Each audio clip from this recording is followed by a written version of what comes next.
dipersembahkan oleh Luwak white chocolate sugar dulu. Wah, Rendah gula. Nyaman diminum.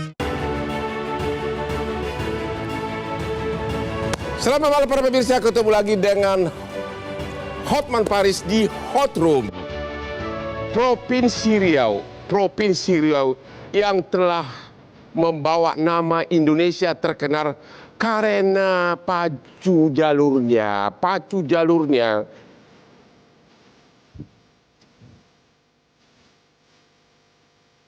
Sampai negeri kita sudah sampai ke mendunia, bahkan putra Riau sudah ikut syuting di Bollywood di India. Provinsi Riau yang sangat kaya akan kekayaan alam.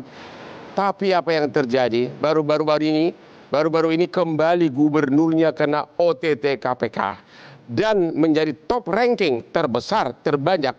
Sudah 4 kali gubernur Provinsi Riau 4 kali OTT dalam kurun waktu 12 tahun terakhir ini. 4 kali OTT. Jadi di satu pihak juara pacu jalur, tapi juga juara OTT.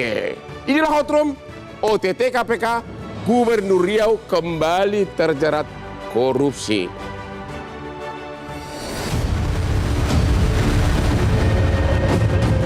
Lagi-lagi, operasi tangkap tangan mengguncang panggung politik daerah. Kali ini, giliran Gubernur Riau, Abdul Wahid, yang terjaring dalam operasi senyap Komisi Pemberantasan Korupsi. KPK menangkap Abdul Wahid bersama sejumlah pihak terkait dugaan korupsi proyek infrastruktur dan pengaturan anggaran. Penangkapan ini menambah panjang daftar kepala daerah yang tersandung kasus serupa. Dari bupati, wali kota, hingga gubernur seolah tak ada habisnya. Pasalnya, setiap OTT bukan hanya hukuman, tapi peringatan keras bagi semua pejabat publik. Jangan main-main dengan uang rakyat.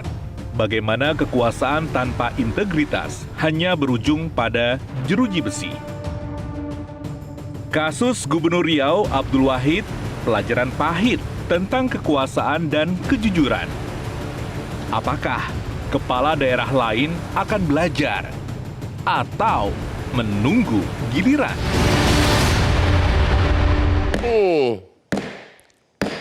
Para pemirsa, saya tidak bosan-bosannya memberikan kesaksian. Secara KTP umur saya sudah parah. Tapi secara kemampuan biologis saya nggak beda dengan umur 30. Apa rahasianya? Kopi luwak hitam premium. Kamu nggak percaya? Kamu lihat saya tiap hari, hampir tiap hari di persidangan. Hari ini saya 3 perkara terbesar dunia, perkara bisnis, saya yang sidang. Tapi kok bisa kuat? Kopi luwak hitam premium. Sebelum saya aktivitas, saya minum dulu 1 gelas tanpa gula. Ya, daya ingat tinggi, juga katanya bikin lebih muda. Look at me. Jadi contoh saya, kopi luwak hitam premium, membuat Aspri Hotman sudah hampir 600. Semuanya mengatakan, kok abang makin muda sih? Jangan lupa, ikutin gaya Hotman, 5 kali ngopi setiap hari, tanpa gula, kopi luwak hitam premium. Oke, Pak Ahmad Nur Hidayat. Gimana, Bang? Boleh diceritakan kejadian OTT Gubernur Riau, gimana sih secara garis besarnya? Uang itu uang siapa? Siapa bayar siapa? Ya, saya kira kalau kita menyaksikan keterangan dari teman-teman KPK, ini kan diketahui bahwa ada sejumlah uang yang diberikan, makanya yang dikenakan adalah pasal 12E, salah satunya menerima gratifikasi atas satu proyek atau tambahan anggaran yang diberlakukan untuk Dinas PUPR yang kemudian para pimpinan di UPT istilahnya itu ya, 1 sampai 6 itu kemudian mereka urunan lah gitu memberikan sejumlah uang kepada gubernur, dalam hal ini adalah inisialnya AW gitu ya, yang kemudian tertangkap tangan oleh KPK. Ini menjadi ironi, tadi Abang sudah sampaikan, Ini di satu provinsi 4 gubernur terjaring dengan kasus yang sama, itu korupsi. Nah, itu jadi ironi buat Itu kita. 4 gubernur dari tahun berapa itu? Saya kira periodenya bisa dilihat ya, ada mulai tahun 99 juga ada, sampai yang terakhir juga 2019 juga ada. Dan kalau kita lihat rata-rata itu adalah seperti kutukan sumber daya alam. Kenapa kutukan? Riau ini kalau kita lihat, satu provinsi yang punya keistimewaan yang luar biasa. Ya. Kayak barang minyak ya di masa lalu, Ya. dan saya kira masih ada sisa-sisanya. Kelapa sawit juga. Kalau kasus yang terakhir, gubernur terakhir sebelum AW ini kan kasus perizinan lahan sawit, perkebunan sawit. Jadi saya kira kutukan itu menjadi karena ini punya sumber daya yang luar biasa. Ada uang besar yang terkumpul dari satu provinsi itu, dan uang besar itu ternyata menggoda sejumlah pihak, dalam hal ini adalah para aparatur negara, yang kemudian seolah-olah uang ini ya punya sesuatu yang menggiurkan, dan akhirnya terjadi. Jadi ceritanya anggaran katanya mau ditambah anggaran satu bagian gitu loh. Ya. Ya. Karena mau ditambah bagian anggaran, jadi gubernurnya minta semacam komisi ke bagian bawahannya begitu. Ya, kalau kita dengar kan ini ada tambahan anggaran, Ya. tambahan anggaran 2025 yang diberikan kira-kira penambahannya itu 106 miliar Kepada bagian kepada PUPR. bagian PUPR Oke. dalam tahun 2025 ini.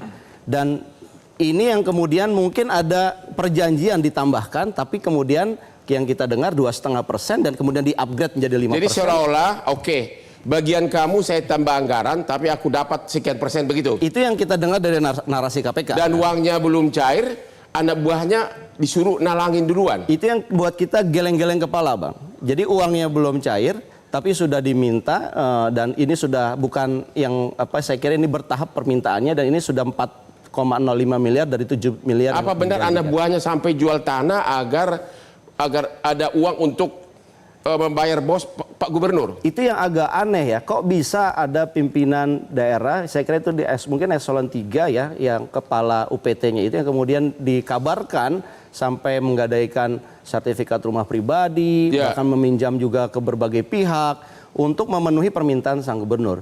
Saya kira ini juga ada salah satu seperti ketidakmatangan para aparatur negara kita. Pertanyaan saya sebetulnya begini, kok kenapa terjadi berulang terus? Saya ingin mengatakan ada 3 penyebab, Bang. Ya, yang pertama tadi kutukan sumber daya alam di level daerah, karena uang besar itu kemudian membuat orang akhirnya tergoda untuk bermain-main.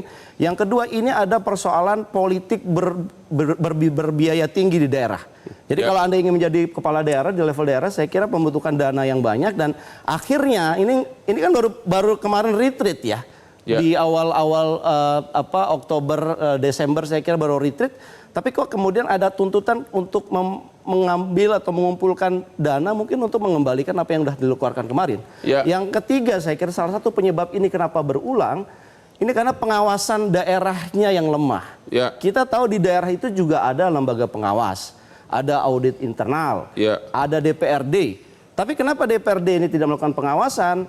Ya karena banyak juga DPRD yang terkooptasi. Kalau dia melakukan pengawasan yang kencang kepada kepala daerahnya, nanti anggaran DPRD-nya dikurangin. Oke, saya kira jadi intinya anggaran belum ditambah anggaran satu bagian, karena anggaran ditambah, gubernurnya minta aku harus dapat bagian. Akhirnya anak buahnya nalangin dulu, ada yang jual tanah dan sebagainya. Ada yang jual tanah dan sebagainya, dan ini jadi uang ini bukan dari kontraktor karena uangnya belum turun. Ya mungkin juga akan ada future income gitu ya yang kemudian akan diperoleh. Tapi yang jelas dari pengakuan yang kita dengar dari KPK, teman-teman mengatakan ini adalah uang yang dikumpulkan dari kepala-kepala UPT itu. Pak Adi, ada apa yang Bapak tahu tentang kasus ini, fakta kejadiannya? Bagi saya ini ironis ya Bang Hotsman. Satu sisi kalau kita tahu bahwa indeks terkait dengan pemberantasan hukum di era Pak Prabowo tahun pertama itu kan rata-rata tingkat kepuasan publik di atas 70%. Jadi KPK, Kejaksaan, mestinya ini menjadi guidance dong kepada semua pejabat publik, entah anggota dewan, entah menteri. Apalagi kemarin kan ada wamen yang juga kena OTT, termasuk juga kepala daerah. Jangan pernah main-main dengan persoalan korupsi. Nah yang kedua terkait dengan konteks ini tentu prakteknya sangat sadis dan kejam ya. Bagaimana mungkin demi untuk pengguncuran tambahan dana untuk alokasi PUPR PUPR misalnya, belum ada dananya, tapi kemudian sang anak buah harus menyediakan dana untuk yang disebut dengan jatah preman. Dulu Ian Wilson, seorang ilmuwan politik di Australia, nulis buku yang disebut dengan politik jatah preman. Bagaimana premanisme itu juga dianggap sebagai instrumen politik. Tapi di negara kita, jatah preman itu justru dilakukan oleh para kepala daerah. Jadi gubernur tersebut meminta jatah kepada anak buahnya dengan syarat anggaran akan ditambah. Karena anggaran mau ditambah. Kan begitu kan penjelasan yang kita dengarkan dari KPK penyampaiannya. Padahal proyeknya sendiri belum berjalan. Betul. Baru sekedar rencana. Betul, bagi saya kan sadis ya, sadis dalam konteks mestinya PUPR itu alokasi dananya memang sesuai dengan Jadi kebutuhan. dia terima uang gratifikasi dari anak buah, begitu? Kan begitu kan jalan ceritanya yang disampaikan oleh kita KPK. ketemu lagi di Hot Room mendengar cerita lebih lanjut tentang negara provinsi pacu jalur.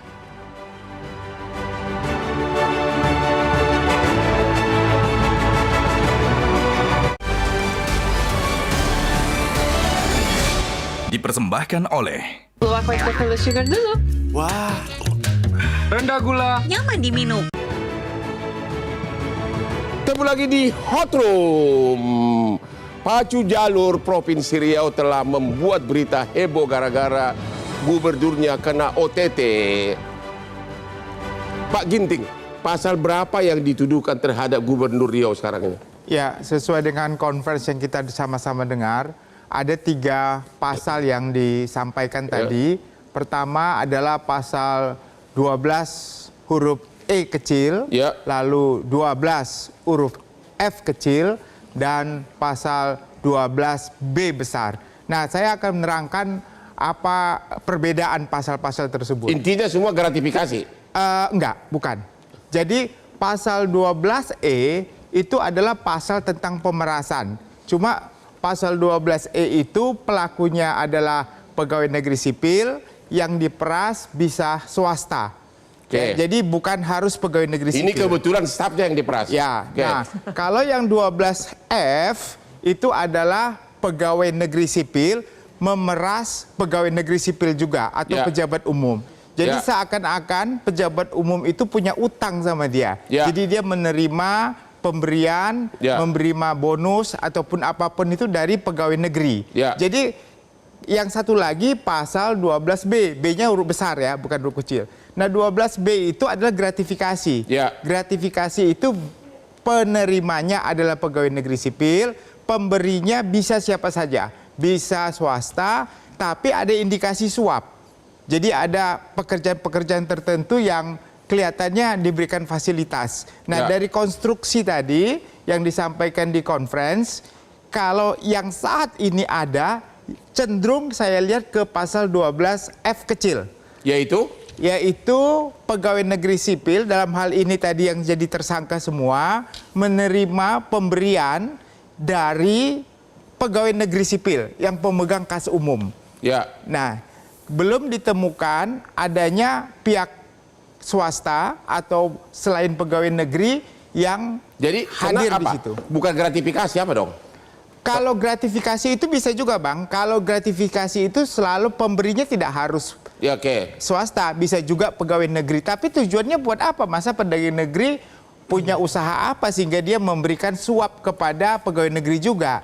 Nah, itu ada motifnya, harus digali. Di balik ini semua tentu ada peran juga swasta. Ya. Nah, yang kedua yang saya mau lihat adalah apakah benar uang yang disita tadi itu di kafe atau di rumah dari salah satu tersangka yang kebetulan adalah gubernur itu ada kaitannya dengan pemerasan tadi. Ya. Nah, ini harus dihubungkan. Karena kalau dikatakan pemerasan, berarti kan ada sesuatu yang ingin disalahgunakan jabatan tersebut. Ya. Dia peras supaya nanti apa yang dia inginkan dilakukannya itu, dia bisa merubah penyalahgunaan. Sebagai kewenangan. ahli hukum lebih condong yang mana? Pemerasan atau gratifikasi? Saya kalau melihat dari konferensi tadi dan kronologi perkara yang ada, itu kecenderungannya antar pegawai negeri dengan pegawai negeri. Ya. Belum kelihatan di situ ada pihak swasta yang muncul yang kemungkinan nantinya mempunyai atau mendapatkan Jadi apa? manfaat begitu. Kok Gratifikasi itu pemerasan yang mana? Saya lebih cenderung masuk pasal 12F, Bang. Yaitu? Karena 12F itu terkait dengan pegawai negeri dalam hal ini. Namanya apa itu? Tindak pidana apa? Itu pemerasan namanya. Pemerasan. Pak Saud, apa komentar Anda atas kasus ini? Ya dari Papua sampai Aceh ya memang sama gini semua. Yaitu? Ya modelnya fiktif, suap, ya kan? Ya. Terus kemudian gratifikasi, terus penyelewengan jabatan dan seterusnya. Ya. Kejadian ini dari Aceh sampai Papua begini semua nih, cuman belum ditangkepin aja semua. Hah? Iya, Maksudnya sama, apa? modusnya sama. Apa Anda pikir Prabowo pidato-pidato di bawah latihan-latihan militer itu kemudian ini semua mereka berubah gitu? Itu sebabnya waktu saya di sana dulu kita bawa ke penjara mereka kan. Yang kita bawa ternyata saya nggak usah nyebut orangnya, ada 5 orang ini mudah-mudahan sampai saat ini. Maksudnya Bapak, ini kejadian seperti ini terjadi di semua gubernuran, hanya belum OTT aja begitu? Iya, dan kelihatan coba ya, ini kalau tadi pasalnya 12E, kecenderungannya ini kan kalau E kecil itu kan pemerasan tuh. Ya. Yang sebelumnya wakil menteri itu E juga tuh, 12E juga tuh. Jadi semakin kejam nih orang-orang ini. Iya kan, itu pasal 12E walaupun masih debat ya, tapi konferensi tadi ada kata pemerasan loh. Nah berarti orang sekarang ini makin keras. Bapak sebagai mantan pimpinan KPK, kalian dapat laporan itu gimana sih caranya sampai dapat? Iya. Gimana caranya melaporkan KPK? Pak teman kan tahu, kalau peristiwa pidana itu sudah full-toid delik, itu Ya. kan nggak boleh kalau nggak ditindaklanjuti. Jadi?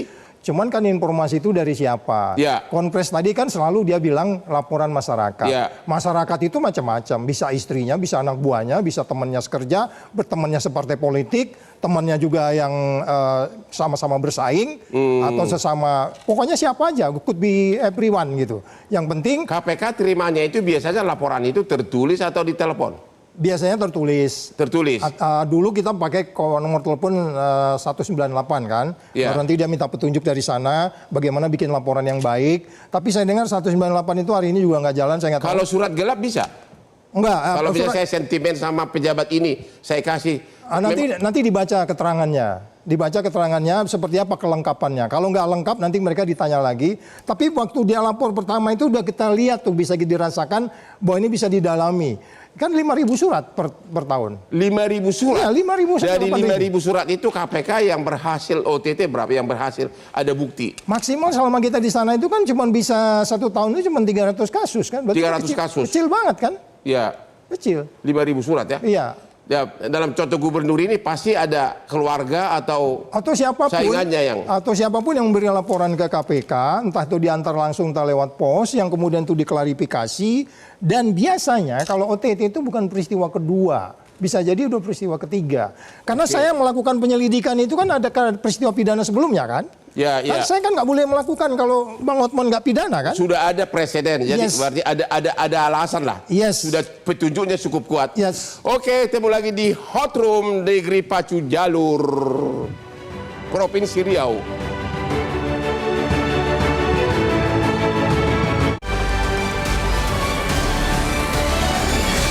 Dipersembahkan oleh Luwak White Chocolate Sugar dulu.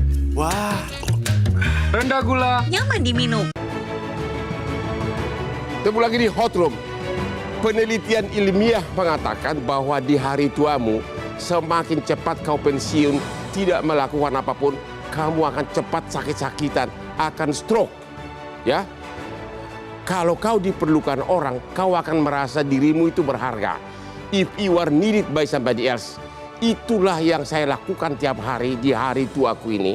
Karena ratusan konglomerat butuh saya. Sama seperti dulu Prabowo Subianto yang jadi presiden 25 tahun jadi klien saya. Bagaimana rahasianya agar tetap awet segar? Kopi luwak hitam premium. Setiap saya mau bekerja, saya selalu minum kopi luwak hitam premium. Bahkan sesudah selesai hot room malam ini, saya masih akan berdansa sampai jam 3 pagi nanti.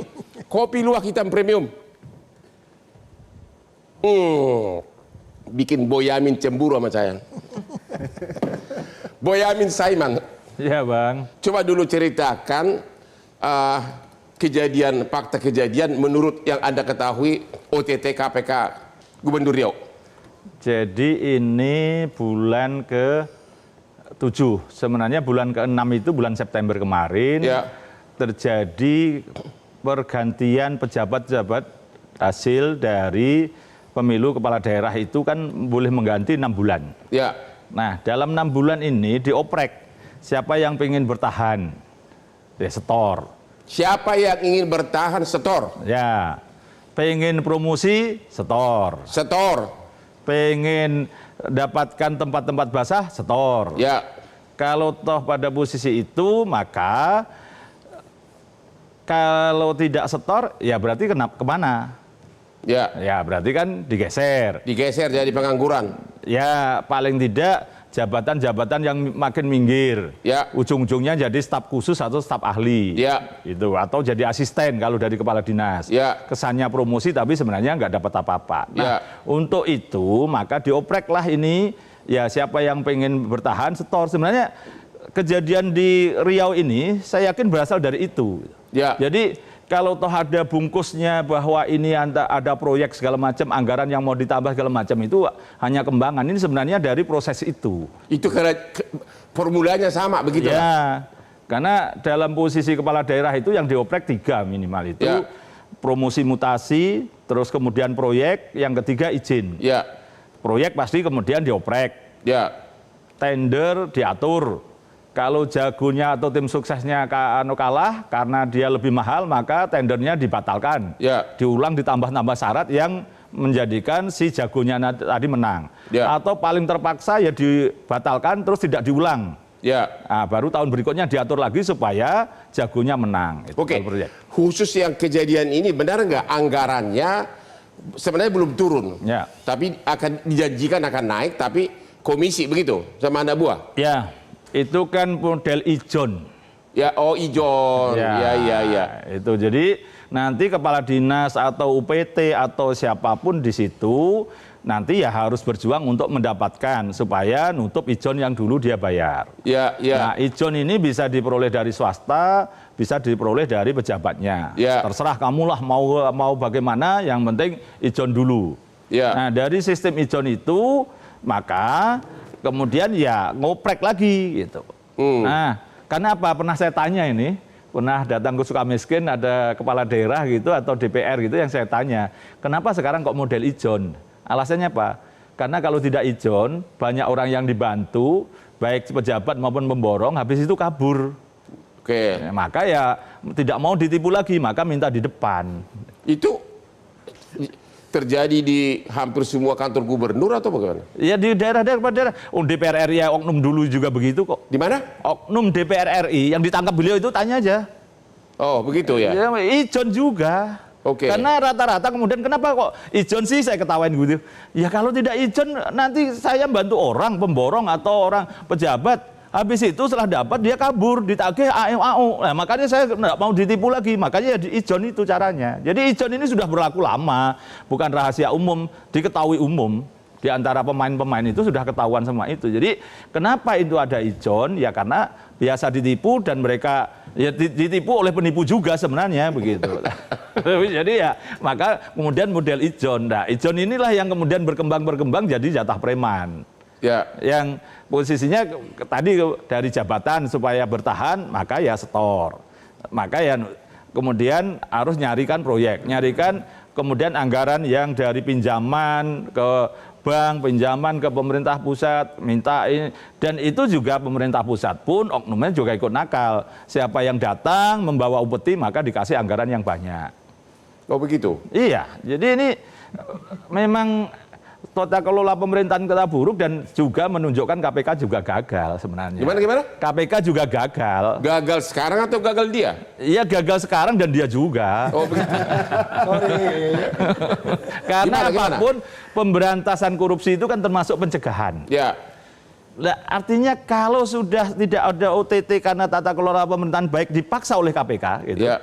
berarti kan itu adalah termasuk keberhasilan. Jadi kalau ada masih OTT ini mau kita ulang sampai kapan? Ya. Sampai kiamat juga akan begini gitu. Sebenarnya ini kan berburu di kebun binatang. Sekarang ini? Iya, kalau mau 8.000 surat itu kan? Coba silakan dulu Pak Saud. Ya, jadi- Sekarang ini masih berburu di kebun binatang.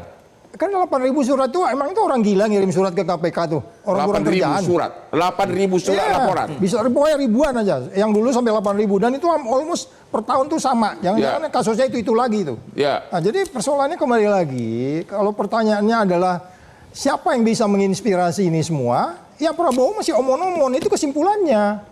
Lo kan udah dibawa di latihan fisik segala macam, diindoktrinasi untuk kemudian berintegritas, nggak mampu kan? Ya. Jadi how to inspiring orang-orang yang maling sama Lo ngomong maling. gitu kan dari dulu kamu gak pendukung kamu. Oh enggak, harus dikritisi dong. Kalau mencintai presiden itu kan harus dikritisi. Ya tapi yang nggak boleh itu lu membenci. kritisi melulu dari dulu. Ya, harus begitu. Supaya dia nanti selesai 2029, indeks persepsi korupsi kita nggak seperti sekarang ini kan beda 3 sama Oke, Nepal. jadi KPK yang sekarang dibandingkan KPK zaman Bapak, hebatan mana? Oh itu relatif, biar publik yang menilai. Tetapi Menurut Bapak? kalau menurut saya kita waktu itu sudah sesuai dengan perintah. Jadi kalau kita bilang, kita mau 300 kasus ya tahun ini, OTT didabelin jadi. Oke. Jadi Yang anak buah sekarang, itu gimana pimpinan? Anda melihat yang sekarang? Oh ya, anak buah itu gimana pimpinan? Jabarin Sekarang itu. ini apa yang Anda lihat KPK Kalau yang saya sekarang? lihat value-nya sudah berubah dengan undang-undang itu. Makanya saya bilang Prabowo please kembalikan undang-undang KPK dengan perpu. Supaya mereka independen kayak dulu lagi. Dulu independen bisa dimarahin sama presidennya loh. Ya. Hentikan katanya gitu. Apalagi sekarang, jangan-jangan ditelepon. Sekarang ini KPK dibawa eksekutif begitu? Yes, absolutely. Dan itu harus dirubah. Ya. Supaya kita bisa kembali mengatakan bahwa ini kan persoalan trust Pak sekarang. Sampai kita nggak percaya bahwa sudah dimulai bahwa awal Januari kemarin kan. Ya. Kalau dulu nggak, kita belum ngomong aja orang udah percaya. Terima kasih. Pak Ahmad setuju bahwa undang-undang KPK harus dirubah sekarang? Ya, saya kira saya mengomentari Pak Bonyamin juga dan Bang Saud. Memang benar pertanyaan ini sampai kapan OTT ini terjadi? Biang keroknya undang-undang atau apa? Atau gaji yang kecil? Ya, kalau tadi saya udah jelaskan ini salah satunya ya Bang ya. Karena politik daerah itu berbiaya tinggi. Ya. Sehingga orang akhirnya mencari entah itu menutupi apa yang sudah dikeluarkan. Ya. Atau dia punya utang budi terhadap sponsor Nggak, untuk biaya itu. Waktu Wakil Menteri Depnaker ketangkap, sebelumnya dia bilang bahwa gajinya 11 juta sama biaya operasionalnya 25 juta. Dalam hati gua jadi pengacara 1 jam bisa $10.000. Iya. Enak bener jadi pengacara ya, makanya gua nggak mau jadi menteri deh. Abang nggak mau jadi menteri? Nggak akan mau. Karena abang belum menikmati kekuasaan yang begitu menggiurkan. Saya menggiurkan. Kalau jalan menteri sama saya di mall, lebih banyak fans gua yang mengikuti saya minta foto. Ya, Tapi saya ingin ngomong gini Bang. Karena itulah kita harus putus korupsi ini. Dan cara memutuskannya, karena ini udah sangat beririsan, ini harus dari level pimpinan nomor 1. Pak Prabowo punya nggak betul-betul komitmen yang sifatnya adalah bukan omon-omon untuk memberantas korupsi? Adi gimana? 2 hal Bang, saya kira ini adalah momentum untuk segera mengesahkan undang-undang perampasan aset. Kan satu-satunya yang ditakuti oleh koruptor jika kekayaannya itu disita sampai miskin semiskin-miskinnya. Nah yang kedua harus dipahami menjadi pejabat publik itu bukan untuk mengakumulasi kekayaan. Kita tahu Bang di negara kita salah satu menjadi tujuan utama dari pejabat publik adalah dia ingin kaya. Dan bisa kita cek dari ujung sampai ke ujung. Itu artinya apa? Di tengah pemberantasan korupsi yang saya kira memang harus kita apresiasi, pejabat-pejabat publik di negara kita kan nyaris tidak pernah kapok untuk melakukan itu semua. Oleh karena itu, kalau ingin kaya, jangan jadi politisi, jangan jadi pejabat publik, tapi jadilah seperti Bang Hotman, seperti lawyer, bisa dansa sampai malam dan seterusnya dan seterusnya. Karena kalau pejabat publik nakal dikit, pakai uang negara, pakai suap, pakai gratifikasi, tinggal nunggu waktu akan dibekuk oleh penegak hukum. Pengumuman. Kan itu kan yang kemudian disampaikan secara terbuka. Pengumuman. Rakyat tertipu lagi, undang-undang perampasan aset tidak akan kelar tahun ini. Sebagaimana janji kemarin Agustus. Kenapa tidak kelar? Ya sudah saya tanya DPR, orang-orang yang di legislatif termasuk badan legislatif masih perdebatan, oh ini kan tidak boleh dirampas kalau sudah, kalau belum ada putusan pidana. Seperti Bang Hotman juga bilang begitu ternyata. Oke, jadi masih undang-undang perampasan aset masih ditunggu ya. Kita istirahat dulu. Sampai hari ini satu-satunya putra Indonesia yang flexing dansa-dansa hanya Hotman Paris, tapi tidak ada yang mengkritik karena saya pakai duit gua sendiri.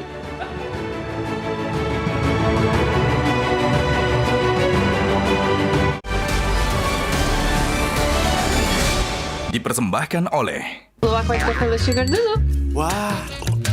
rendah gula, Nyaman diminum. Ketemu lagi di Hot Room. Di segmen terakhir ini kita meminta pendapat-pendapat daripada narsum. Pertama dari Pak Boyamin, silakan. Apa kata-kata Anda terhadap kasus ini di malam ini? Yes, inilah pentingnya Pak Prabowo segera membuat Perpu juga, pengesahan rancangan undang-undang perampasan aset jadi Perpu. Ya. Peraturan pemerintah pengganti undang-undang. Karena kalau mengharapkan DPR, saya katakan tadi, rakyat ditipu lagi. Katanya ditipu lagi.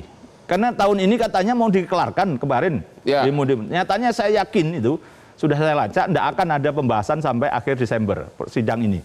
Maka satu-satunya cara hanya beliau harus menjadikan Perpu juga. Ya. Menjadi Perpu perampasan aset. Dan perampasan aset itu jangan kemudian di framing bahwa ini belum dipidana terus dirampas. Bukan, ini sebenarnya pembekuan. Freeze gitu loh. Jadi itu satu-satunya cara bahwa Pak Prabowo artinya tidak aset yang bukan hasil tindak pidana pun jadi ikut disita, begitu kan? Ya dibekukan dulu. Dibekukan bukan dulu. disita. Oke, Pak Itu Jamin loh. Ginting gimana? Anda setuju undang-undang perampasan aset segera? Ya, itu menjadi sebenarnya sudah dari 2003. Anda setuju atau tidak? Iya, nah, artinya 2003 itu sudah rekomendasi dari UNCIC sebenarnya untuk bisa disahkan itu. Itu harus kita segerakan. Itu yang pertama. Yang kedua, untuk kasus yang terjadi di Riau ini, saya kira KPK punya peluang juga untuk provinsi-provinsi lainnya. Jadi jangan sampai hanya berhenti sampai di Riau saja, tetapi juga provinsi-provinsi lainnya yang ada indikasi yang sama seperti ini juga dilakukan penyelidikan dan sampai penyidikan begitu. Maaf Pak Ginting, maaf Pak. Ini jangan sampai karena ada perintah hakim memanggil Bobi Nasution, nggak berani manggil, terus kemudian menyasar Riau, menjadi pengalian supaya KPK hebat aja gitu. Oh begitu? Iya. Boleh nggak saya? Dugaan kamu begitu? Iya. Jadi mengalihkan perhatian gitu? Iya, karena yang lu tidak sentimen bisa banget dipanggil sama gubernur, KPK. maka yang ditangkap gubernur. Ya. Jadi seimbang ya. Pak Saud gimana? Dia bilang mengalihkan perhatian dari Medan ke Riau. Bisa terjadi jajab, macam-macam bisa terjadi. Cuman persoalan kan kalau kita lihat faktanya saat ini, Indonesia itu sangat menyedihkan. Ya. Hanya 3 poin di bawah Nepal. Ya. Anda mundur 3 langkah, negeri ini akan Nepal, rusuh dan segalanya. Jadi sekali lagi, kalau memang kita sudah melihat, saya sudah tadi dari depan sudah menjelaskan, ini terjadi dari Aceh sampai Papua.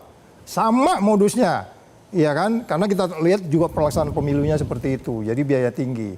Kembali persoalannya adalah, bagaimana kita bisa melakukan pencegahan, itu sudah banyak model-modelnya pencegahan. Sampai sekarang belum ada yang berhasil. Ya, banyak sekali modelnya. Dan intinya adalah bahwa kalau kita katakan bahwa ini persoalannya integritas dan memenjarakan orang sebanyak mungkin, itu juga nggak jadi ukuran. Apa karena gaji terlalu kecil?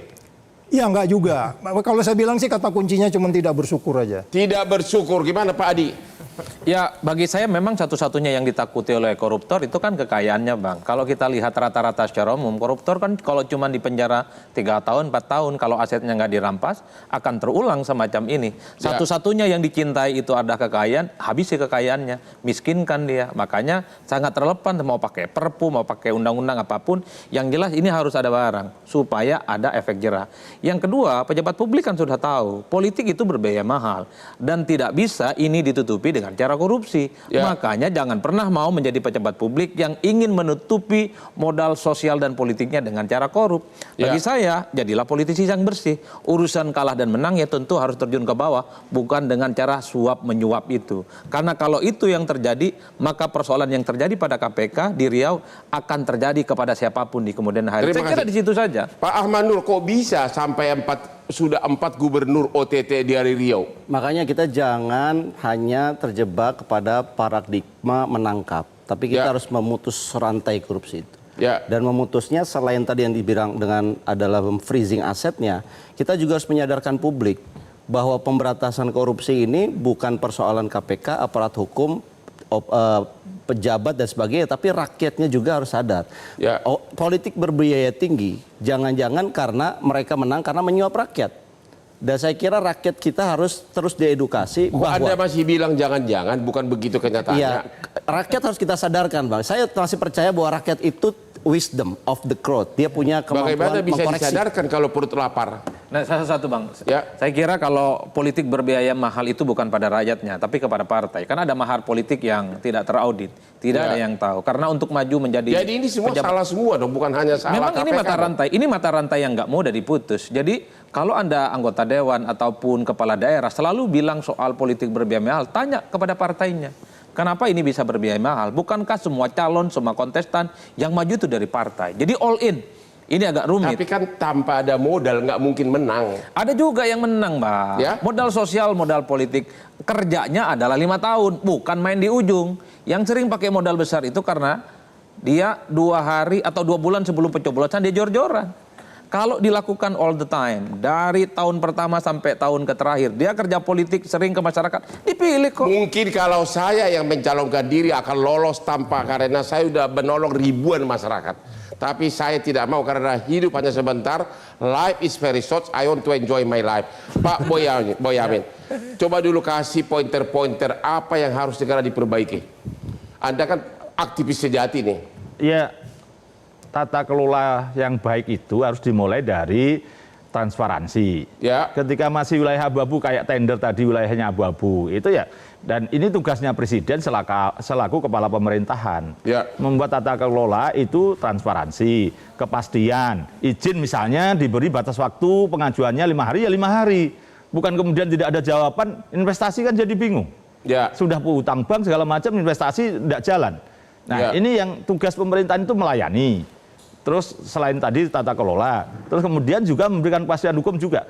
Dan misalnya pada posisi yang saya katakan, saya akan maju ke Mahkamah Konstitusi jika RUU perampasan aset ini tidak disahkan baik menjadi RUU atau Perpu. Apa tidak malu nanti kemudian ketika Mahkamah Mau Konstitusi... maju ke Mahkamah Konstitusi dengan cara apa? Saya sudah pernah melakukan itu di Undang-Undang tentang Asuransi Usaha Bersama. Emang boleh meminta MK agar presiden mengeluarkan undang-undang? Kan Jadi dalam boleh merubah kan? Undang-Undang Usaha Asuransi Bersama tadinya belum diatur. Yang diatur berupa PT. Dalam hal ini termasuk Bumi Putra. Kita maju ke MK, minta kepada MK dalam putusannya memerintahkan pada pemerintah menyusun dan mengesahkan undang-undang dalam jangka waktu 2 tahun. Dikabulkan. Urusan MK tanya saya lah. Oke. Ya. Maka saya nanti juga akan mencantolkan itu di Undang-Undang Pemberantasan Korupsi tentang perlunya perampasan aset dan diperintahkan untuk maksimal 1 tahun. Saya nggak mau 2 tahun lagi, 1 tahun. Dan nanti kalau MK mengabulkan itu diperintahkan. Jadi waktu 1 tahun harus disahkan undang-undang perampasan aset itu dalam bentuk seperti apapun. Kalau DPR tetap nggak mau ya presiden Jadi harus. Jadi kamu akan maju ke MK meminta agar MK mengeluarkan putusan memerintahkan pemerintah mengeluarkan undang-undang perampasan aset. Pemerintah dan DPR membentuk undang-undang begitu untuk mengesahkan. Kapan itu kira-kira? Ya nunggu sampai November Desember ini selesai, saya Januari maju. Oh begitu? Iya, saya sudah punya jurisprudensinya kok. Gitu. Jadi kalau ke MK saya lucu-lucuan itu banyak dan yang serius juga banyak gitu loh. Oke, sebagai penutup, kalau nggak salah anakmu salah satu membuat historis di MK. Itu kasus apa ya? Coba buka lagi. Anakmu membuat suatu sejarah. Apa itu? Anak belum cukup umur bisa jadi Anak belum wapres. cukup. Coba ya. Bukan. Jadi anak saya maju ke MK, dapat putusan nomor 90, itulah yang menjadikan Pak Prabowo jadi presiden. Gitu dong, jangan dimaknai bahwa anak saya, kalau anak saya loh ya, pertama mengantarkan Gibran, nomor 2 menjegal Kaisang jadi gubernur, nomor 3 menggugat Jokowi urusan mobil SMK. Mau apa? Jadi itu semua anak kamu? Ya? Anak kamu semua itu? Iya, bisa dilacak. Wah. Dan saya mengatakan sampai sekarang, jika anak saya dan saya dapat duit dari Jokowi atau Pak Gibran, langsung maupun tidak langsung, sejak awal loh ya, kami akan menyerahkan pada KPK. Oh begitu? Dan sampai sekarang belum menyerahkan pada KPK, berarti tidak. Kalau dari Jokowi Gibran, saking anak saya jengkel gitu. Boy, urusannya bukan urusan uang, urusannya how do you create the values. Kalau dari Jokowi Gibran nggak diterima, tapi dari tempat lain terima ya. Demokrasi nggak? Value-nya adalah ini ke Mahkamah Konstitusi. Demokrasi ini mesti di-create dengan baik. Jangan kamu membuat negara. Kita harus akhiri, jadi Pak Boyamin agar semua mahasiswa mendengar bahwa Pak Boyamin dalam waktu kurang dari 2 bulan ini akan maju ke MK meminta putusan agar MK memerintahkan Presiden DPR untuk mengeluarkan undang-undang perampasan aset. Demikianlah akhir dari diskusi kita malam ini. Dan untuk negeri yang kita sangat cintai, Riau, semoga namamu berkibar terus walaupun ada kasus ini. Karena Pacu Jalur Riau telah membawa harkat Indonesia go internasional. Selamat malam, jangan lupa nonton Hot Room setiap hari Rabu jam 9 malam. Silakan Pak, silakan Pak. Pamit sedikit Pak, pamit sedikit.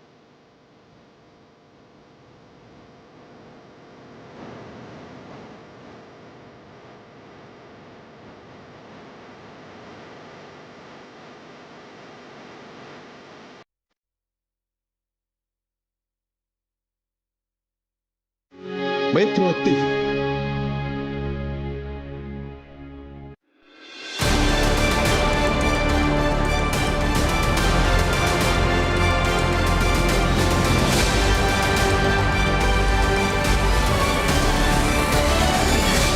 Dipersembahkan oleh Keluak White Chocolate Sugar dulu. Rendah gula. Nyaman di Jelajahi cara baru mendapatkan informasi. Download Metro TV Extend sekarang.